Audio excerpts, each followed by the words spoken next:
Here's, here's Charlie Dickens, chapter 56, entitled Day Trippers. I think it's about Charlie and I went on a holiday, she said out loud to herself. And she couldn't remember when they had last been on holiday together or had any fun.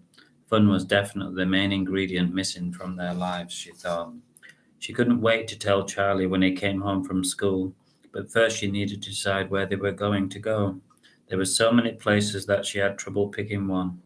And then her thoughts floated back to a happier time in her childhood, one of the happiest times that she could remember. Blackpool, she whispered to herself as if she was remembering a magic potion, and the memories of the fantastic lights and the rides on the donkeys and the rock and the sweets, and the endless shops all swirled round in her mind in a kaleidoscope of colour and sound. She couldn't control herself any longer. Charlie, she shouted upstairs, and she couldn't wait to tell him. Charlie put down his book and he carried his tired body downstairs, and he was so sleepy that it was difficult to make it down the stairs without falling.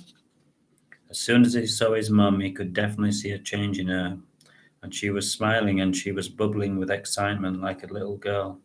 I have something to tell you, she said, smiling an even wider smile.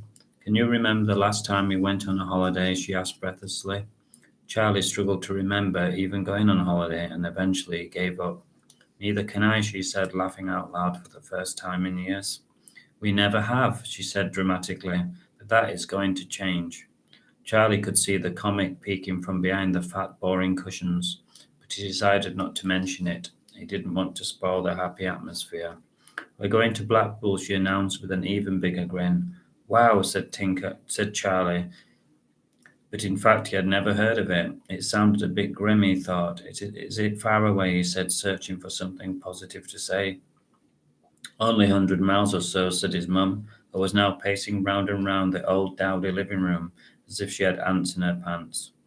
To Charlie that seemed an incredibly far away place. How do we get there? He asked cluelessly. By car, of course, she said. Now Charlie had never seen his mum drive a car before, as he was too young to remember the last time. Mary could see the confusion on his brow, and so she decided to enlighten him. We have a car in the garage, she said to Charlie's delight and amazement, and she could see Charlie beginning to wilt like a neglected flower, and she waved him off to bed. I have some organizing to do, she said, and she got busy.